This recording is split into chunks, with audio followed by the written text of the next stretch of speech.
Audition दिया और 2010 में हम शो की दूसरी आवाज़ बन गए, the narrator of the show which says आगे देखिए विच सेज दोपहर 12 बजे, पहला दिन दोपहर 12 बजे, आज बिग बॉस में। वेलकम, स्वागत है विजय विक्रम सिंह जी।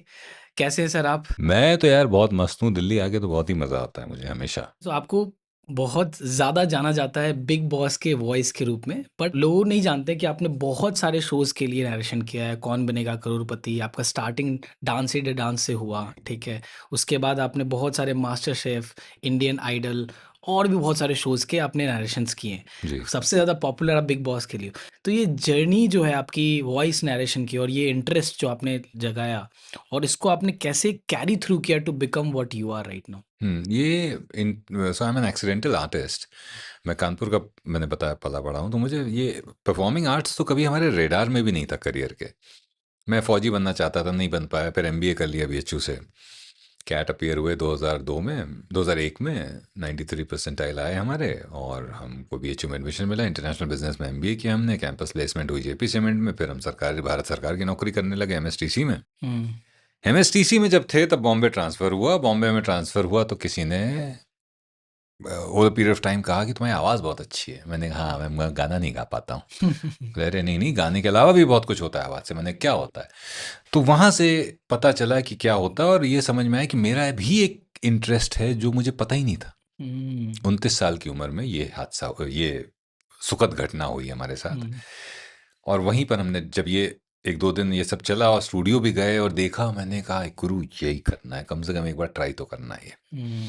फिर हमने ट्रेनिंग वगैरह करी। लोग एक गलती ये करते हैं कि उनको पता चलता है कि हमको ये इसमें बड़ा इंटरेस्ट है तो सीधे कूद जाते हैं, जबकि कोई भी चीज़ सीखे बिना उसमें नहीं जाना चाहिए। तो मेरे पहले गुरु थे दर्पण मेहता, दूसरे गुरु थे खोटसवाड़िया साहब ने हमारी ज़िंदगी बदल दी, क्योंकि उन्होंने ना केवल वॉइस में ट्रेन किया बल्कि माइंडसेट को भी चेंज किया। बोले कब तक नौकरी में फंसे रहोगे, हम नहीं निकल पा रहे थे उससे। बोले तुम्हारी ब्रॉडकास्ट क्वालिटी आवाज़ है, मैं तुमसे कहता हूँ, लेकिन जब तक ट्राई नहीं करोगे, जब तक लोगों के पास धक्के नहीं खाओगे, तुम्हें नहीं काम मिलेगा और नौकरी करते हुए नहीं कर सकते। फिर दूसरे शख्स जो मिले वो थी हमारी पत्नी। उस समय हमारी मंगेतर थी। हमने उनसे कहा कि हम सोच रहे हैं, आज खोडस सर ने भी ये कहा है, कभी छोड़ के हम ये करेंगे। बोले कभी क्यों, अभी करो, शादी होने वाली है, अभी कोई जिम्मेदारी है नहीं। She was working at that time. बोले देख लिया जाएगा।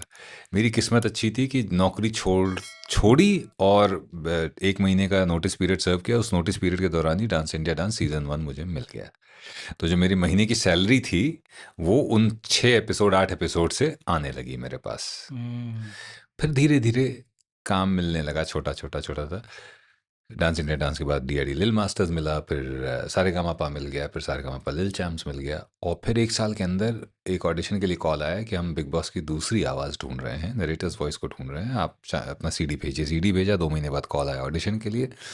ऑडिशन दिया और 2010 में हम शो की दूसरी आवाज़ बन गए, the narrator of the show which says आगे देखिए विच सेज दोपहर 12 बजे, पहला दिन दोपहर 12 बजे, आज बिग बॉस में। या फिर वो अंत में एक फिलॉसफी, बिग बॉस के घर में पानी को लेकर पानीपत तो बहुत हुआ, ये पानीपत आगे जाकर कौन सा मोड़ लेगा, ये देखना वाकई दिलचस्प होगा, देखते रहिए। तो ये जब जब इतना बड़ा शो जुड़ जाता है आपके साथ तो थोड़ा सा जिंदगी आसान हो जाती है, काम मिलने लगता है और आप कंप्लेसेंट हो जाते हो, आप आलसी हो जाते हो। हुए आप? हाँ, हो गए। लेकिन थैंकफुली मेरे शरीर के अंदर ही, मस्तिष्क में कहीं एक डंडा है जो मुझे पड़ता रहता है, जिसने मुझे कहा कि क्या कर रहे हो, थोड़ा इम्प्रूव करो वॉइस को। तो वो इम्प्रूवमेंट हमने ढूंढा थिएटर में। 2015 में हमने थिएटर करना शुरू किया, सिर्फ इसलिए कि आवाज़ इम्प्रूव हो जाए। और उस थिएटर में जब करने लगे थिएटर तो लगा कि ट्रेनिंग भी कर लें। तो बैरी जॉन एक बहुत बड़े एक्टिंग कोच हैं, उनके पास गए, उनसे थोड़ी सी ट्रेनिंग ली हमने, पर एक्टिंग नहीं करी। मैं कौन जाए, अरे बिग बॉस में आवाज़ देते हैं, ऑडिशन देने जाएंगे, ऐसा दिमाग में उस समय ये रहता आपने है। डबिंग के लिए स्टार्ट किया था ना? हाँ, ये तुमने रिसर्च बहुत अच्छी करी है, क्योंकि डबिंग का काम मुझे नहीं मिल रहा था, वॉइस ओवर्स के बहुत काम मिल रहे थे। जो लोग इंडस्ट्री से जुड़े हैं वो समझते हैं कि वॉइस ओवर और डबिंग थोड़ा सा फ़र्क होता है। तो कई बार क्या होता है कि आप एक तरह का काम करते करते उसी में ढल जाते हो, कि अगर मेरे पास कोई स्क्रिप्ट आएगी तो हो सकता है मैं उसको पहले ऐसे ही पढ़ूं। जैसे नरेशन करता जैसे हूँ। मैं नरेशन कर रहा हूँ। हुँ, वो चीज़ आपके लिए एक बहुत बड़ा ड्रॉबैक बन ड्रॉबैक सकती है। है और डबिंग में वो ड्रॉबैक दिखता था। क्योंकि जहाँ पर कैरेक्टर बोल रहा है वो ऐसे तो नहीं बात करेगा ना।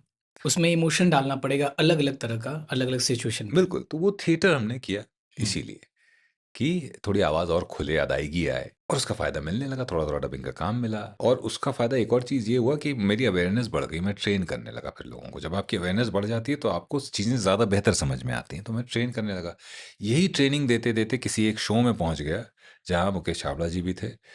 उन्होंने ऑफ़िस बुलाया, उन्होंने कहा ये संजना है, ये मेरी फ़िल्म की हीरोइन है, इनको इनके वॉइस ओवर पे चलेगी फ़िल्म तो इनके वॉइस में ट्रेन कर दो तुम। हुँ, और फिर उन्होंने वहीं बैठे-बैठे मुझसे कहा, "तुम तो एक्टिंग भी करते हो, पता चला कि तुम थिएटर करते हो।" मैंने कहा, "हाँ सर।" "कभी ऑडिशन के लिए नहीं आए?" मैंने कहा, "कभी सर ऐसा लगा नहीं, ज़रूरत नहीं पड़ी तो, किसी ने बुलाया भी नहीं।"